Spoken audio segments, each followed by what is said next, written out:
നമസ്കാരം. ഉച്ചവാർത്തയിലേക്ക് സ്വാഗതം. ശബരിമലയിൽ നിർണായക നിരീക്ഷണങ്ങൾ നടത്തിയിരിക്കുന്നു ഹൈക്കോടതി. കഴിഞ്ഞ ദിവസത്തെ തിരക്കിന്റെയൊക്കെ ഒരു പശ്ചാത്തലത്തിൽ ദേവസ്വം ബോർഡ് ശബരിമലയിൽ എന്ത് ഏകോപനം നടത്തിയെന്നാണ് കോടതി ഇന്ന് ചോദിച്ചത്. നമുക്കറിയാം, ഓരോ മകരവിളക്ക് കാലവും കഴിയുമ്പോൾ അടുത്ത വർഷത്തേക്കുള്ള ഒരുക്കങ്ങളിലേക്ക് താനേ ബോർഡ് കടക്കേണ്ടതാണ്. ഈ കുറ്റങ്ങളും കുറവുകളുമെല്ലാം ഈ ഒരു ഘട്ടത്തിൽ എന്തുണ്ടായോ അതെല്ലാം പരിഹരിച്ച് അടുത്ത ഉത്സവകാലം സുഗമമാക്കേണ്ടത് ഒരു സ്വാഭാവിക പ്രക്രിയയാണെന്നിരിക്കെ 6 മാസം മുൻപെങ്കിലും ഒരുപക്ഷെ ഇതിൻ്റെ ഒരുക്കവും ഏകോപനവുമെല്ലാം തുടങ്ങേണ്ടിയിരിക്കെ എന്താണ് ദേവസ്വം ബോർഡ് ചെയ്തത് എന്നാണ് കോടതി ഇന്ന് ചോദിച്ചത്. ഒപ്പം SIRൽ മുഖ്യ തെരഞ്ഞെടുപ്പ് ഓഫീസർ ഏറെ സുപ്രധാനമായ വിവരങ്ങൾ മാധ്യമങ്ങളിലൂടെ പങ്കുവയ്ക്കുന്നുണ്ട്. വിശദമായ റിപ്പോർട്ടുകളിലേക്ക് വരാം. ആദ്യം തലക്കെട്ടുകൾ.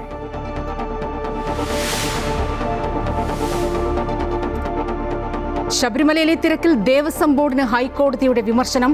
ശാസ്ത്രീയമായ ക്രമീകരണം വേണമെന്നും പറയുന്നതല്ലാതെ ഒന്നും നടക്കുന്നില്ലെന്നും കോടതി. വരുന്നവരെല്ലാം തിരികെ കയറ്റുന്ന സമീപനം തെറ്റെന്നും ഏകോപനമില്ലെന്നും വിമർശനം. കോടതിയുടെ ആശങ്ക മാനിക്കുന്നുവെന്ന് Devaswom board president K. Jayakumar. ശബരിമലയിൽ തിരക്ക് നിയന്ത്രണ വിധേയം. NDRFന്റെ ആദ്യ സംഘം സന്നിധാനത്ത്. ശബരിമലയിൽ ഇതുവരെയില്ലാത്ത പ്രതിസന്ധിയെന്നും UDF സംഘം സന്ദർശിക്കുമെന്നും പ്രതിപക്ഷ നേതാവ്.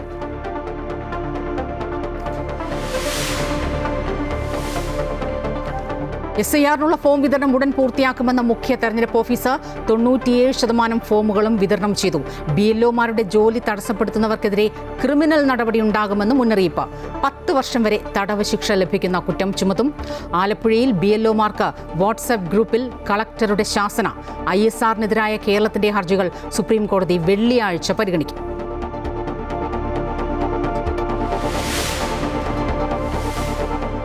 ഡൽഹി സ്ഫോടന കേസ് പ്രതികളുടെ സാമ്പത്തിക സ്രോതസ് തേടി കേന്ദ്ര അന്വേഷണ ഏജൻസികൾ. അൽഫലാഹ് സർവകലാശാല സ്ഥാപകൻ ജാവേദ് അഹമ്മദ് സിദ്ദിഖി 13 ദിവസം ED കസ്റ്റഡിയിൽ. സർവകലാശാലയിൽ 415 കോടി രൂപയുടെ ക്രമക്കേടെന്ന് റിപ്പോർട്ട്.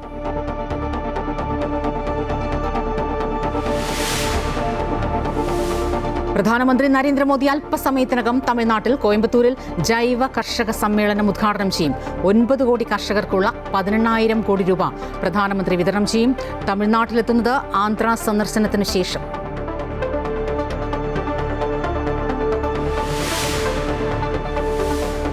ചരിത്രം കുറിച്ച് ക്യൂറസാവോ. ഫുട്ബോൾ ലോകകപ്പിന് യോഗ്യത നേടി.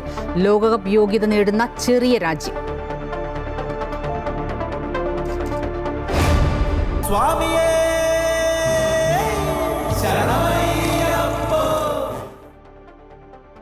വിശദമായ റിപ്പോർട്ടുകളിലേക്കാണ്.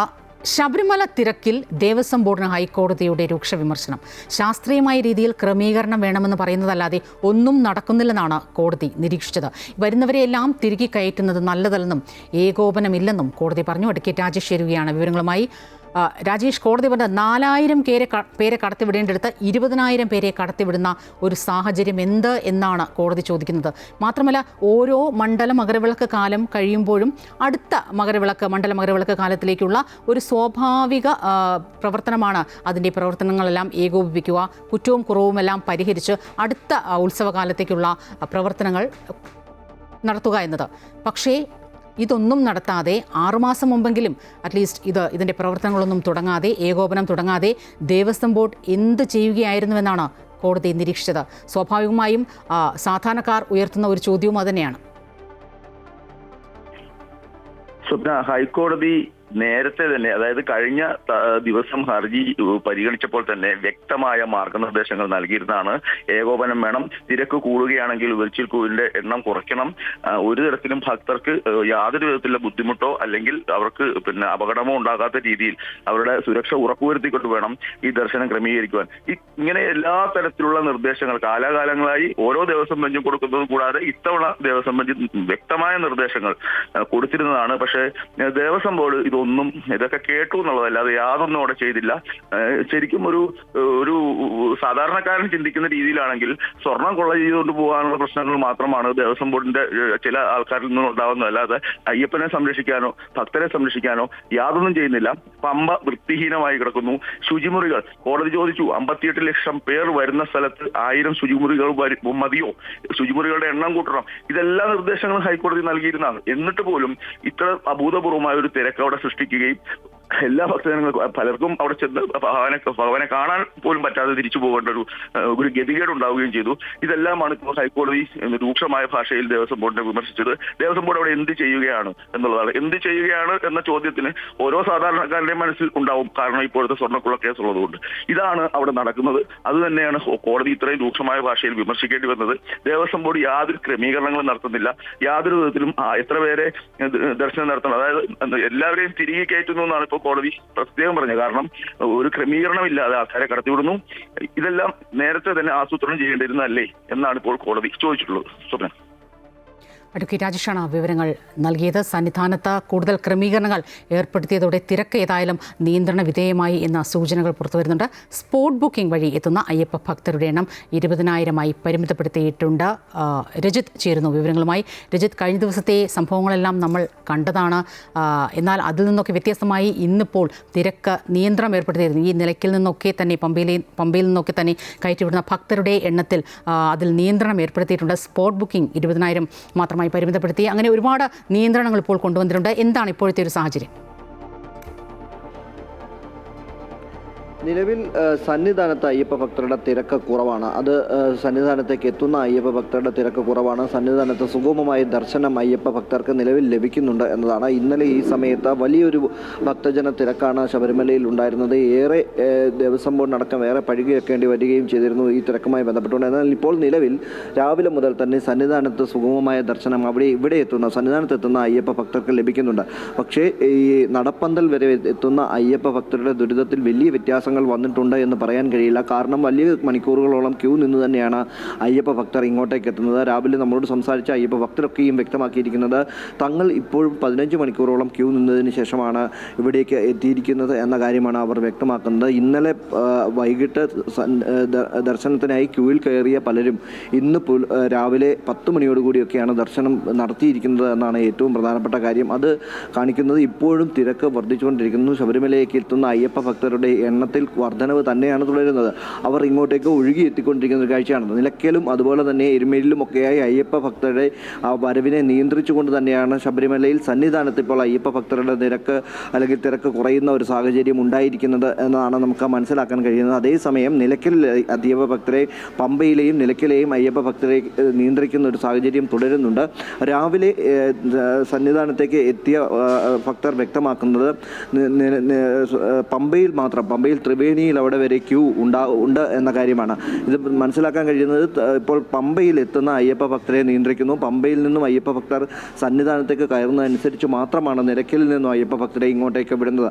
അതോടുകൂടിയാണ് സന്നിധാനത്ത് അത്തരമൊരു വലിയൊരു തിരക്ക് ഇല്ലാത്തൊരു സ്ഥിതി ഉണ്ടായിരിക്കുന്നത്. എന്നാൽ ഇങ്ങോട്ടേക്ക് ശബരിമലയിലേക്ക് അയ്യപ്പ ഭക്തർ ഒഴുകി എത്തിക്കൊണ്ടിരിക്കുന്ന ഒരു കാഴ്ചയുണ്ട്. അത് നിലയ്ക്കലിൽ അവരെ നിയന്ത്രിക്കുകയാണ്. തീർച്ചയായും അത്തരം ദൃശ്യങ്ങൾ തന്നെയാണ് നമുക്ക് കാണാൻ സാധിക്കുന്നത്. NDRFന്റെ ആദ്യ സംഘം ശബരിമലയിൽ ഇപ്പോൾ തൃശ്ശൂരിൽ നിന്നാണ് എത്തിയിരിക്കുന്നത്. ശബരിമലയിൽ ചുമതല ഏറ്റെടുത്ത് കഴിഞ്ഞിരിക്കുന്നു. എങ്കിൽ കൂടിയും തിരക്ക് ഇപ്പോഴും തുടരുന്നു. മണിക്കൂറുകളോളം ക്യൂവിൽ നിൽക്കേണ്ട സാഹചര്യം ഇപ്പോഴും ഉണ്ട് എന്നാണ് ചില ഭക്തരൊക്കെ ഈ സാഹചര്യത്തിൽ പ്രതികരിച്ചത്. രജിത്താണ് വിവരങ്ങൾ നൽകിയത്.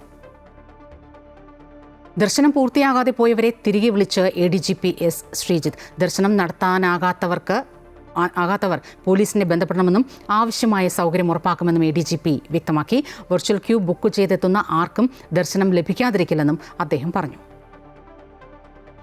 വെർച്വൽ ക്യൂ പാസ് എടുത്തിട്ട് ദർശനത്തിന് വന്ന ആർക്കെങ്കിലും അങ്ങനെ തിരിച്ചു പോകേണ്ടി വന്നിട്ടുണ്ടെങ്കിൽ അവർക്ക് തീർച്ചയായും വീണ്ടും അവസരം കൊടുക്കും. അവർ നമ്മളുമായിട്ട് ബന്ധപ്പെട്ട് കഴിഞ്ഞാൽ അവർക്ക് വേണ്ട രീതിയിൽ ദർശനത്തിനുള്ള സൗകര്യം കൊടുക്കുന്നതായിരിക്കും. അപ്പം അങ്ങനെ ഇന്നലെ ഞങ്ങൾ അന്വേഷിച്ചിട്ട് അങ്ങനെ ആരും നമ്മുടെ ശ്രദ്ധയിൽപ്പെട്ടിട്ടില്ല. പക്ഷെ നിങ്ങൾ ജാഗരൂകരായിട്ട് ഫീൽഡിലുള്ളതുകൊണ്ട് നിങ്ങളുടെ ശ്രദ്ധയിൽ അങ്ങനെ ആരെങ്കിലും പെടുകയാണെങ്കിൽ അവരെ ദയവ് ചെയ്ത് പോലീസിൻ്റെ അടുത്തേക്ക് ഡയറക്റ്റ് ചെയ്യണം. ഇവിടെ വന്ന് ദർശനം കിട്ടാതെ ആരും വെർച്വൽ ക്യൂ പാസ് എടുത്തവർ പോകാൻ പാടില്ല എന്നുള്ള നിർബന്ധ ബുദ്ധി പോലീസിനുണ്ട്. ഞങ്ങൾ പൂർണ്ണമായും പാലിച്ചിരിക്കും. അയ്യപ്പന്റെ സ്വർണം അടിച്ചു മാറ്റിയവർ ശബരിമല തീർത്ഥാടന കാലത്തെ കുഴപ്പത്തിലാക്കുന്നുവെന്ന് പ്രതിപക്ഷ നേതാവ് VD സതീശൻ. സർക്കാർ ഈ സീസൺ വികലമാക്കുകയാണ്. അയ്യപ്പ ഭക്തർ മല കയറാതെ തിരിച്ചു പോകുന്ന സാഹചര്യം. തീർത്ഥാടനം സുഗമമാക്കുന്ന നടപടി സ്വീകരിച്ചില്ലെങ്കിൽ UDF പ്രതിനിധി സംഘം ശബരിമല സന്ദർശിക്കുമെന്നും പ്രതിപക്ഷ നേതാവ് പറഞ്ഞു. സർക്കാരിനെതിരെ കുറ്റപത്രം സമർപ്പിച്ച് സംസാരിക്കുകയായിരുന്നു അദ്ദേഹം. പ്രകടന പത്രിക 24-ന് കൊച്ചിയിൽ പുറത്തിറക്കും. ആഗോള അയ്യപ്പ സംഗമം നടത്തി കാപട്യം കാണിച്ച ആളുകൾ തന്നെ സ്വർണ്ണക്കൊള്ള നടത്തുകയും ഈ സീസൺ മുഴുവൻ കുഴപ്പത്തിലാക്കുകയും ചെയ്തു. ഞങ്ങൾ ഗൗരവത്തോടുകൂടി ആലോചിക്കുകയാണ്. ഇത് നിയന്ത്രിക്കാനുള്ള നടപടികൾ ഗവൺമെന്റ് അടിയന്തരമായി സ്വീകരിച്ചില്ലെങ്കിൽ UDFന്റെ ഒരു പ്രതിനിധി സംഘം ശബരിമല സന്ദർശിക്കും. ദേവസ്വം ബോർഡിന്റെ ഇപ്പോഴത്തെ പ്രസിഡന്റ് അദ്ദേഹം 4 ദിവസമായിട്ട് വന്നിട്ട് അദ്ദേഹം പറയുകയാണ്, ഭയാനകമായ സ്ഥിതിയാണ്, ഇതിനു മുൻപ് ഒരു തയ്യാറെടുപ്പ് നടത്തിയിട്ടില്ല എന്നാണ്. അതിന് ദേവസ്വം മന്ത്രി പറഞ്ഞത് എന്താ? തെരഞ്ഞെടുപ്പുമായി ബന്ധപ്പെട്ട നടപടിക്രമം വന്നത് എന്നാ തെരഞ്ഞെടുപ്പ് പ്രഖ്യാപിച്ചത്? 10-ാം തീയതി. മണ്ഡലകാലത്തേക്ക് ശബരിമലയിൽ സർക്കാർ തയ്യാറെടുപ്പുകൾ നടത്തിയെന്ന വാദം പൊള്ളയെന്ന് ഹിന്ദു ഐക്യവേദി സംസ്ഥാന വർക്കിംഗ് പ്രസിഡന്റ് വത്സൻ തില്ലങ്കേരി. ഇന്നലെ ദർശനം നടത്തേണ്ടവരുടെ എണ്ണം കുറവായിരുന്നിട്ടും തിരക്കുണ്ടായി എന്നത് ദുരൂഹമാണ്. ഇത് അന്വേഷണ വിധേയമാക്കണമെന്നും വത്സൻ തില്ലങ്കേരി ആവശ്യപ്പെട്ടു. ശബരിമല തീർത്ഥാടനം അലങ്കോലപ്പെടുത്താൻ ബോധപൂർവമായ ശ്രമം നടന്നിട്ടുണ്ട്. നോമ്പ് നോറ്റ് എത്തുന്നവർക്ക് ദർശനം നടത്താൻ കഴിയാത്ത സ്ഥിതി ഭക്തജന സംഘടനകൾക്ക് നോക്കി നിൽക്കാൻ കഴിയില്ലെന്നും ശക്തമായ പ്രതിഷേധവുമായി രംഗത്തേക്കെത്തുമെന്നും അദ്ദേഹം പറഞ്ഞു. ഇപ്പോൾ ഇവിടെ ഒരു ആഗോള അയ്യപ്പ സംഘമൊക്കെ നടത്തി വലിയ തയ്യാറെടുപ്പുകൾ ദേവസ്വം ബോർഡ് നടത്തിയെന്നാണ് അതിൻ്റെ സ്ഥാനത്തിരിക്കുന്നവർ അവകാശപ്പെട്ടിരുന്നത്. പക്ഷേ ആ അവകാശവാദങ്ങളെല്ലാം തീർത്തും പൊള്ളയാണ് എന്ന് വ്യക്തമാക്കുന്ന രീതിയിലുള്ള കടുത്ത അലംഭാവമാണ് ഇവിടെ നമ്മൾ കണ്ടുകൊണ്ടിരിക്കുന്നത്. ഇപ്പോൾ ദേവസ്വം ബോർഡിൻ്റെയും ഉൾപ്പെടെ പോലീസിൻ്റെയും കണക്ക് വെച്ച് കഴിഞ്ഞാൽ ഒരു 80 പേരൊക്കെ കയറുന്നുണ്ട് മിനിറ്റിൽ. ഏറ്റവും ചുരുങ്ങിയ 4000 പേര് കയറുന്നുണ്ടെന്നാണ് അവർ പറയുന്നത്. 4000 പേര് കയറുന്നുണ്ടെങ്കിൽ തന്നെ സ്വാഭാവികമായും 1,00,000-ത്തിനടുത്ത ആളുകൾക്ക് 18-ാം പടി കയറുന്നതിന് ബുദ്ധിമുട്ടില്ല.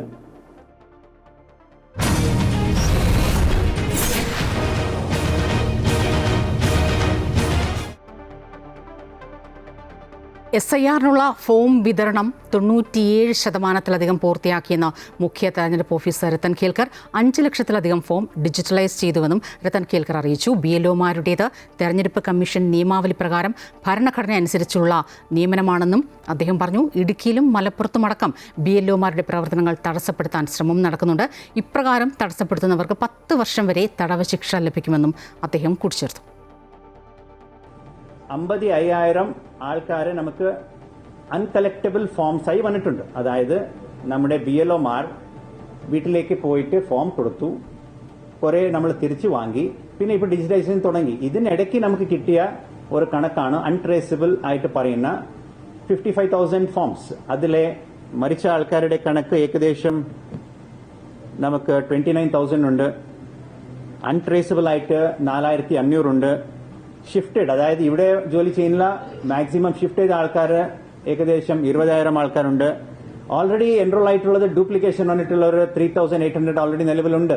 എന്ന് പറഞ്ഞാൽ ഈ 55,000 ആൾക്കാർ നമ്മുടെ ലിസ്റ്റിന് ഇമ്മീഡിയറ്റ് ആയിട്ട് നമുക്ക് ഡിലീറ്റ് ചെയ്യേണ്ട ഒരു കാര്യമാണ് ശരിക്കും. പക്ഷേ നമ്മൾ ഇലക്ഷൻ കമ്മീഷനുടെ നിർദ്ദേശം അനുസരിച്ചിട്ട് ചെയ്യുന്ന ഒരു പ്രക്രിയ എന്ന് പറയുന്നത്, ഇങ്ങനെയുള്ള ഒരു ബൂത്ത് ലെവലിൽ ഇങ്ങനെ ഒരു ഡേറ്റ ഉണ്ട്. എത്ര ആൾക്കാർ തിരിച്ചു കൊടുത്തു, എത്ര ആൾക്കാർ ഷിഫ്റ്റ് ചെയ്തു, എത്ര ഡെത്ത് ആയി എന്നുള്ളത് ബൂത്ത് ലെവൽ ഓഫീസറുടെയൊക്കെ കണക്കുണ്ട്. ആലപ്പുഴയിൽ BLOമാർക്ക് കടുത്ത സമ്മർദ്ദം. ജില്ലാ കളക്ടർ നേരിട്ട് വിളിച്ച് ശാസിച്ചു. വാട്സപ്പ് ഗ്രൂപ്പിലും കളക്ടറുടെ പരസ്യ ശാസന. BLOമാർ ചടങ്ങിന് വേണ്ടി പണിയെടുക്കുന്നുവെന്നാണ് കളക്ടറുടെ ആരോപണം. കളക്ടർ അലക്സ് വർഗീസിന്റെ ശബ്ദ സന്ദേശം അമൃത വാർത്തകൾക്ക് ലഭിച്ചു. ഫീൽഡിൽ നേരിട്ടിറങ്ങി നടപടിയെടുക്കുമെന്നും കളക്ടറുടെ ഭീഷണിയുണ്ട്. സമ്മർദ്ദത്തിലാക്കരുതെന്ന വാട്സപ്പ് ഗ്രൂപ്പിൽ BLOമാർ അഭ്യർത്ഥിച്ചിട്ടുമുണ്ട്. ഞാനിന്ന് കായംകുളം ഹരിപ്പാട് മേഖലയിൽ ഏകദേശം 10ഓളം BLO സൂപ്പർവൈസർമാരുടെ ഫീൽഡ് ലെവലിൽ ഇൻസ്പെക്ഷൻ പോയിരുന്നു. ഇവിടെയൊക്കെ മനസ്സിലാക്കിയത് ഇപ്പോഴും നമ്മൾ ഈ പറയുന്ന കാര്യങ്ങൾ ആശയങ്ങളൊന്നും താഴോട്ടെത്തിയിട്ടില്ല. പലരും ചടങ്ങിന് വേണ്ടി 5ഉം 6ഉം വീടുകളിലേക്ക് കയറിയിട്ട് തിരിച്ചു പോകുന്നൊരവസ്ഥയാണ് ഇപ്പോൾ ഞാൻ മനസ്സിലാക്കിയത്. ഇപ്പോഴും അവൾക്കൊന്നും യാതൊരു സീരിയസും ഇല്ല. നിർബന്ധമായിട്ട്, അത് മാത്രമല്ല ഇന്നിപ്പോൾ ഇന്നലെയായിട്ട് ജോയിൻ ചെയ്ത പലർക്കും അവർ നെറ്റ് എനേബിൾ ചെയ്ത് കൊടുത്തിട്ടില്ല. അവർ അത് പറഞ്ഞുകൊണ്ടിരിക്കുകയാണ്. ഫോംസ് പലതും ഈ പഴയ ആൾക്കാർ ഹാൻഡ് ഓവർ ചെയ്തിട്ടില്ല. ഇന്ന് ഇപ്പോൾ പ്രത്യേകിച്ച് ശ്രദ്ധിക്കേണ്ട കാര്യം EROമാർ നിർബന്ധമായിട്ട് ശ്രദ്ധിക്കേണ്ട കാര്യം, ഈ ഫോമുകൾ റീപ്ലേസ് ചെയ്ത ആൾക്കാർ കൃത്യമായിട്ട് ഫോമുകൾ തിരിച്ചു കൊടുക്കണമെന്ന് ഉറപ്പുവരുത്തണം. ഒന്ന്, ഇവരുടെയൊക്കെ ഇത് ഈ നെറ്റ് എനേബിൾ ചെയ്ത് കൊടുക്കണം. പലരും പറയുന്നതാണ്, വിളിച്ചു ചോദിക്കുമ്പോൾ ഇന്നിപ്പം കായംകുളത്ത് 69ാമത്തെ ബൂത്ത് ചോദിച്ചപ്പോൾ അയാൾക്ക് ഇതുവരെ നെറ്റ് എനേബിൾ ചെയ്ത് കൊടുത്തിട്ടില്ല. ഇതാണ് അവസ്ഥ. അപ്പോൾ അത് ഈ EROമാരും ഇത് കൃത്യമായിട്ട് മോണിറ്റർ ചെയ്യണം. കേരളത്തിലെ തീവ്ര വോട്ടർ പട്ടിക പരിഷ്കരണത്തിനെതിരെ സംസ്ഥാന സർക്കാർ നൽകിയ ഹർജി സുപ്രീംകോടതി വെള്ളിയാഴ്ച പരിഗണിക്കും. ചീഫ് സെക്രട്ടറിയാണ് SIRമായി ബന്ധപ്പെട്ട് സംസ്ഥാന സർക്കാരിന് വേണ്ടി സുപ്രീംകോടതിയിൽ ഹർജി നൽകിയിട്ടുള്ളത്. തദ്ദേശ തെരഞ്ഞെടുപ്പ് നടക്കുന്നതിനാൽ SIR നടപടികൾ നിർത്തിവെക്കണമെന്നാണ് സംസ്ഥാന സർക്കാരിന്റെ ആവശ്യം. സംസ്ഥാന സർക്കാരിന് പുറമെ CPM, മുസ്ലിം ലീഗ്, കോൺഗ്രസ് എന്നീ പാർട്ടികളും സുപ്രീംകോടതിയെ സമീപിച്ചിട്ടുണ്ട്. CPMന് വേണ്ടി സംസ്ഥാന സെക്രട്ടറി MV ഗോവിന്ദൻ, മുസ്ലിം ലീഗിന് വേണ്ടി അഖിലേന്ത്യാ ജനറൽ സെക്രട്ടറി PK കുഞ്ഞാലിക്കുട്ടി, കോൺഗ്രസിന് വേണ്ടി KPCC അധ്യക്ഷൻ സണ്ണി ജോസഫ് എന്നിവരാണ് ഹർജി നൽകിയിട്ടുള്ളത്. SIR ഭരണഘടനാ വിരുദ്ധമെന്നാണ് CPM ഹർജിയിൽ വ്യക്തമാക്കിയത്. തദ്ദേശ സ്വയംഭരണ തെരഞ്ഞെടുപ്പ് നടക്കുന്നതിനാൽ നിലവിലെ SIR നടപടികൾ സ്റ്റേ ചെയ്യണമെന്നും CPM ഹർജിയിൽ ആവശ്യപ്പെടുന്നു. SIRൽ അടിയന്തരമായി നടപടികൾ തടയണമെന്നാവശ്യപ്പെട്ടിട്ടുണ്ടെന്ന് മുസ്ലിം ലീഗ് അഭിഭാഷകൻ ഹാരിസ് ബീരാൻ. പ്രവാസികളുടെ ആശങ്കയും കോടതിയെ അറിയിക്കുമെന്നും അദ്ദേഹം പറഞ്ഞു. നമ്മളിപ്പോൾ അടിയന്തരമായിട്ട് ഇത് പരിഗണിക്കാനുള്ള ആവശ്യം തന്നെ ഉന്നയിച്ചതെന്ന് പറഞ്ഞു കഴിഞ്ഞാൽ ഇത് സ്റ്റേ ചെയ്യണമെന്ന് ഉള്ള ആവശ്യം കൊണ്ട് തന്നെയാണ്. ഇതുമായിട്ട് മുന്നോട്ട് പോകാൻ പാടില്ല, ഇന്ന കാരണങ്ങൾ കൊണ്ട് മുന്നോട്ട് പോകാൻ പാടില്ല എന്നുള്ള ആവശ്യം തന്നെയാണ് ഉന്നയിച്ചിരിക്കുന്നത്.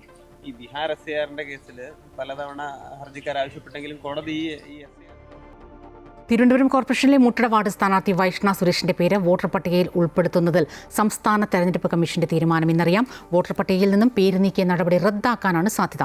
ഹൈക്കോടതിയുടെ നിർദ്ദേശപ്രകാരം ജില്ലാ കളക്ടർ നേരിട്ട് ഹിയറിംഗ് നടത്തിയിരുന്നു. ഹിയറിംഗിൽ വൈഷ്ണയും മുട്ടടയിലെ CPM ബ്രാഞ്ച് സെക്രട്ടറിയായ പരാതിക്കാരനും കോർപ്പറേഷൻ ഉദ്യോഗസ്ഥരും ഹാജരായിരുന്നു. വോട്ട് ചേർക്കാൻ അപേക്ഷ നൽകിയത് ഔദ്യോഗിക വിലാസത്തിലാണെന്നും താൻ മുട്ടട വാർഡിലെ താമസക്കാരിയാണെന്നും വൈഷ്ണ കമ്മീഷനെ അറിയിച്ചു. 7 വർഷമായി താമസമില്ലാത്ത വിലാസത്തിലാണ് വൈഷ്ണ വോട്ട് ചേർത്തതെന്ന നിലപാടിൽ CPM പ്രവർത്തകരും ഉറച്ചുനിന്നു. വോട്ട് വെട്ടിയതിനെ കോർപ്പറേഷനും ന്യായീകരിച്ചിട്ടുണ്ട്. തെരഞ്ഞെടുപ്പ് കമ്മീഷന്റെ തീരുമാനം കോടതി അറിയിക്കും. വോട്ട് ചേർത്താൽ നാമനിർദ്ദേശ പത്രിക സമർപ്പിക്കാൻ വൈഷ്ണയ്ക്ക് തടസ്സമുണ്ടാകില്ല. കോഴിക്കോട് കോർപ്പറേഷനിലെ UDF സ്ഥാനാർത്ഥിയായ സംവിധായകൻ VM വിനു 2020 വോട്ട് ചെയ്തിട്ടില്ലെന്ന് തദ്ദേശ സ്വയംഭരണ ജോയിന്റ് ഡയറക്ടറുടെ റിപ്പോർട്ട്. കളക്ടർക്ക് നൽകിയ റിപ്പോർട്ടിലാണ് ഇക്കാര്യം വ്യക്തമാക്കുന്നത്. ഇലക്ട്രൽ രജിസ്ട്രേഷൻ ഓഫീസറുടെ ഭാഗത്തു നിന്നും പിഴവുണ്ടായിട്ടില്ലെന്ന് റിപ്പോർട്ടിൽ പറയുന്നു. 2020 വിനുവും കുടുംബവും വോട്ട് ചെയ്തിരുന്നുവെന്നാണ് കോൺഗ്രസ് അവകാശപ്പെട്ടിരുന്നത്. ഈ വാദം പൊളിക്കുന്നതാണ് തദ്ദേശ സ്വയംഭരണ ജോയിന്റ് ഡയറക്ടറുടെ റിപ്പോർട്ട്. വോട്ടർ പട്ടികയിൽ പേര് ചേർക്കാൻ അവസരമുണ്ടായിട്ടും അപേക്ഷ നൽകിയില്ലെന്നും ഇനി പേര് ചേർക്കൽ സാധ്യമാകില്ലെന്നും റിപ്പോർട്ടിൽ പറയുന്നു. വോട്ടവകാശമില്ലാത്തവരെയും വോട്ടർ പട്ടികയിൽ കൃത്യമായ മേൽവിലാസം ചേർക്കാത്തവരെയും സ്ഥാനാർത്ഥികളായി പ്രഖ്യാപിക്കുന്നത് കോൺഗ്രസിന്റെ രാഷ്ട്രീയ തന്ത്രമെന്ന് മന്ത്രി V ശിവൻകുട്ടി. നിയമത്തിന്റെ വഴിക്ക് നീങ്ങുമ്പോൾ ഇരവാദമുയർത്തുന്നു. ഒരു തെരഞ്ഞെടുപ്പിൽ മത്സരിക്കുമ്പോൾ ആദ്യം നോക്കേണ്ടത് വോട്ടേഴ്സ് ലിസ്റ്റിൽ പേരുണ്ടോ എന്ന കാര്യമാണെന്നും അദ്ദേഹം പറഞ്ഞു. ഞങ്ങൾ CPM ടാർഗറ്റ് ചെയ്യേണ്ട കാര്യമുണ്ടെന്ന് ഞാനും നിങ്ങളും വോട്ടേഴ്സ് ലിസ്റ്റിൽ പേര് ചേർക്കേണ്ട കടമ നമ്മുടെ കടമയപ്പെട്ടത്. ഞങ്ങളെല്ലാം നോമിനേഷൻ കൊടുക്കുന്നതിന് മുമ്പ് ആദ്യം നോക്കുന്നത് വോട്ടേഴ്സ് ലിസ്റ്റിൽ പേരുണ്ടാകുന്ന. ഞാൻ പഞ്ചായത്ത് മത്സരിച്ചിട്ടുണ്ട്, കോർപ്പറേഷൻ മത്സരിച്ചിട്ടുണ്ട്, അസംബ്ലി മത്സരിച്ചിട്ടുണ്ട്. 3 പ്രാവശ്യം ആദ്യം നോക്കുന്നത് വോട്ടേഴ്സ് ലിസ്റ്റിൽ പേരുണ്ടാകുന്നുള്ളത്. വോട്ടേഴ്സ് ലിസ്റ്റിൽ പേരില്ല ഇല്ലാതെ നോമിനേഷൻ കൊടുക്കാൻ വേണ്ടി പറ്റില്ലല്ലോ. അതിന് വേറെ ആരെങ്കിലും കുറ്റം പറഞ്ഞിട്ട് കാര്യം എന്താ? അല്ല, അതൊന്നും CPMന്റെ ആഫീസിലല്ലോ ചെയ്തിട്ടുള്ളത്.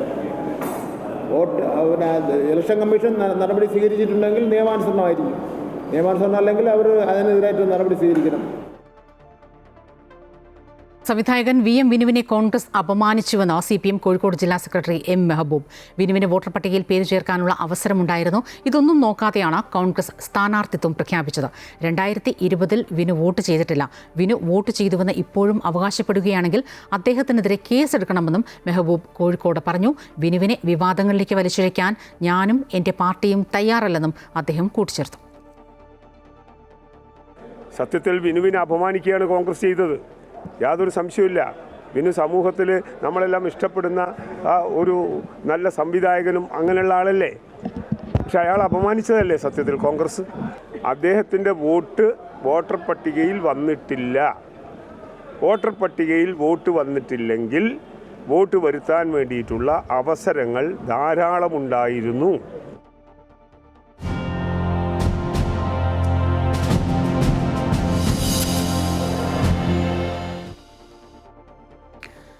ഡൽഹി ഭീകരാക്രമണത്തിലെ ഭീകരർക്ക് പണം കിട്ടിയത് സംബന്ധിച്ച അന്വേഷണം വേഗത്തിലാക്കി കേന്ദ്ര അന്വേഷണ ഏജൻസികൾ. ഇന്നലെ ED അറസ്റ്റ് ചെയ്ത അൽ ഫലാഹ് സർവകലാശാല സ്ഥാപകൻ ജാവേദ് അഹമ്മദ് സിദ്ദിഖിയിൽ നിന്ന് കൂടുതൽ വിവരങ്ങൾ ശേഖരിക്കുകയാണ് അന്വേഷണ സംഘം. കോടതിയിൽ ഹാജരാക്കിയ സിദ്ദിഖിയെ അടുത്ത മാസം 1 വരെ ED കസ്റ്റഡിയിൽ വിട്ടിട്ടുണ്ട്. 415 കോടി രൂപയുടെ ക്രമക്കേട് സർവകലാശാലയുമായി ബന്ധപ്പെട്ട് നടന്നിട്ടുണ്ടെന്നാണ് പ്രാഥമിക വിലയിരുത്തൽ. അൽ ഫലാഹ് സർവകലാശാലയാണ് ഡൽഹി ഭീകരാക്രമണത്തിന്റെ ഗൂഢാലോചനയുടെ കേന്ദ്രം.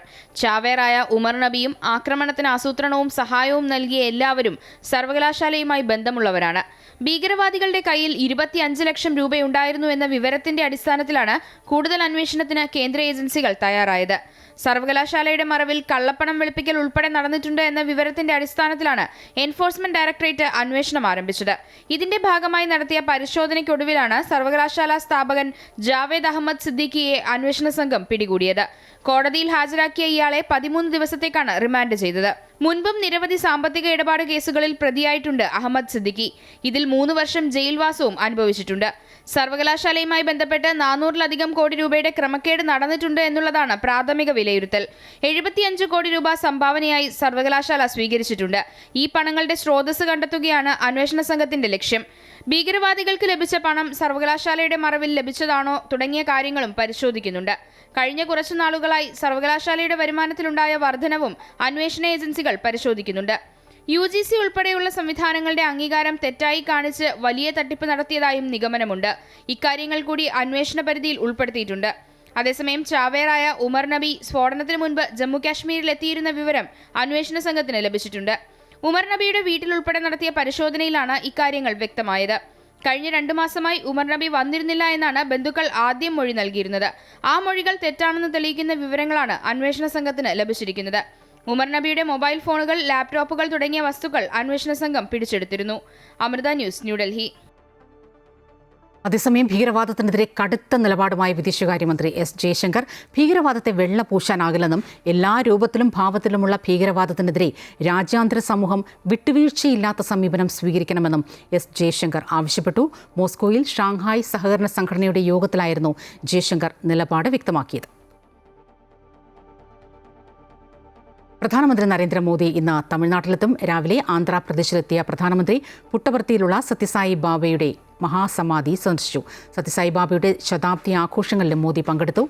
അല്പസമയത്തിനകം പ്രധാനമന്ത്രി തമിഴ്നാട്ടിലെത്തുമെന്നാണ് റിപ്പോർട്ടുകൾ. കോയമ്പത്തൂരിൽ ജൈവ കാർഷിക ഉച്ചകോടി ഉദ്ഘാടനം ചെയ്യുന്ന അദ്ദേഹം കർഷകരുമായി സംവദിക്കും. 10 കർഷകരെ ചടങ്ങിൽ ആദരിക്കുകയും ചെയ്യും. 9 കോടി കർഷകർക്കുള്ള 18,000 കോടി രൂപയും പ്രധാനമന്ത്രി വിതരണം ചെയ്യും. 3 ദിവസത്തെ കാർഷിക ഉച്ചകോടി നവംബർ 21 അവസാനിക്കും.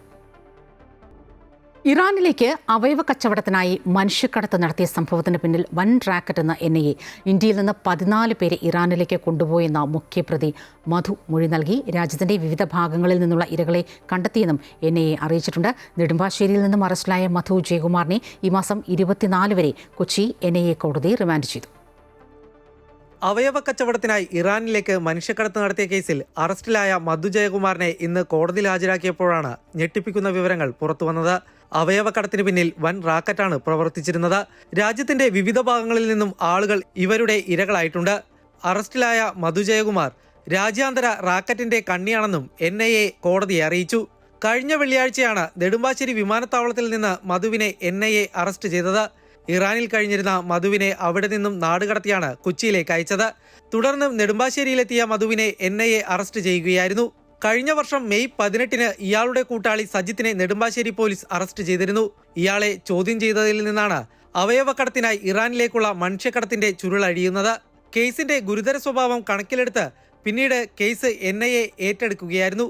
കൂടുതൽ പേരെ സംഘം ഇറാനിലേക്ക് കടത്തിയെന്നാണ് NIAയുടെ നിഗമനം. കസ്റ്റഡി കാലാവധി പൂർത്തിയാക്കിയാണ് മധു ജയകുമാറിനെ ഇന്ന് കൊച്ചിയിലെ NIA കോടതിയിൽ ഹാജരാക്കിയത്. മധുവിനെ ഈ മാസം 24 വരെ കോടതി റിമാൻഡ് ചെയ്തു. അമൃത ന്യൂസ്, കൊച്ചി. ബീഹാറിൽ മന്ത്രിസഭാ രൂപീകരണ ചർച്ചകൾ അവസാന ഘട്ടത്തിലാണ്. മന്ത്രിമാരുടെ കാര്യത്തിൽ അന്തിമ തീരുമാനം ഇന്നുണ്ടാകും. BJP പാർലമെന്ററി പാർട്ടി നേതാവായി സമ്രാട് ചൌധരിയെ തിരഞ്ഞെടുത്തു. വിജയകുമാർ സിൻഹയാണ് ഡെപ്യൂട്ടി ലീഡർ.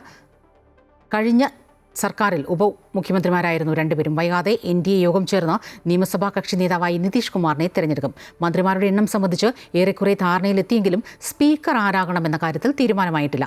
കേന്ദ്ര ആഭ്യന്തരമന്ത്രി അമിത് ഷാ ഇന്ന് ബീഹാറിലെത്തുന്നുണ്ട്. 20-ന് ഗാന്ധി മൈതാനത്താണ് പുതിയ സർക്കാരിന്റെ സത്യപ്രതിജ്ഞാ ചടങ്ങ്. പ്രധാനമന്ത്രി നരേന്ദ്രമോദി ഉൾപ്പെടെയുള്ള നേതാക്കൾ സത്യപ്രതിജ്ഞാ ചടങ്ങിൽ പങ്കെടുക്കും. NDA ഭരിക്കുന്ന സംസ്ഥാനങ്ങളിലെ മുഖ്യമന്ത്രിമാരും സത്യപ്രതിജ്ഞാ ചടങ്ങിൽ പങ്കെടുക്കും. സംസ്ഥാനത്തെ വിദ്യാഭ്യാസ വകുപ്പ് ഓഫീസുകളിൽ വിജിലൻസിന്റെ പരിശോധന. ഓപ്പറേഷൻ ബ്ലാക്ക് ബോർഡ് എന്ന പേരിലാണ് പരിശോധന നടക്കുന്നത്. ആലപ്പുഴ ജില്ലയിൽ 6 വിദ്യാഭ്യാസ ഓഫീസുകളിലാണ് പരിശോധന നടക്കുന്നത്. തദ്ദേശ തെരഞ്ഞെടുപ്പിൽ സീറ്റ് ലഭിക്കാത്തതിൽ മനം നൊന്ത് RSS പ്രവർത്തകൻ ആനന്ദ് കെ തമ്പി ആത്മഹത്യ ചെയ്ത സംഭവത്തിൽ അന്വേഷണം ഊർജിതമാക്കി പോലീസ്. ആനന്ദ് കെ തമ്പിയുടെ അച്ഛൻ്റെയും സുഹൃത്തിൻ്റെയും മൊഴിയെടുത്തു. ഭാര്യ ആതിരയുടെ മൊഴിയും ഉടൻ രേഖപ്പെടുത്തിയേക്കും. തദ്ദേശ തെരഞ്ഞെടുപ്പിൽ മത്സരിക്കാനുള്ള ആഗ്രഹം ആനന്ദ് മുൻപേ പ്രകടിപ്പിച്ചിരുന്നുവെന്ന് പിതാവ് മൊഴി നൽകി. എന്നാൽ വാർഡ് തല യോഗത്തിൽ പോലും സ്ഥാനാർത്ഥിയാകാനുള്ള സന്നദ്ധത ആനന്ദ് അറിയിച്ചിരുന്നില്ല എന്നാണ് സുഹൃത്ത് രാജേഷ് മൊഴി നൽകിയത്. വരും ദിവസങ്ങളിൽ അന്വേഷണം കൂടുതൽ പേരിലേക്ക് നീളും. ആനന്ദിന്റെ ആത്മഹത്യാക്കുറിപ്പിൽ പേര് പരാമർശിച്ചിട്ടുള്ള എല്ലാവരുടെയും മൊഴിയെടുക്കാനാണ് പോലീസിന്റെ നീക്കം.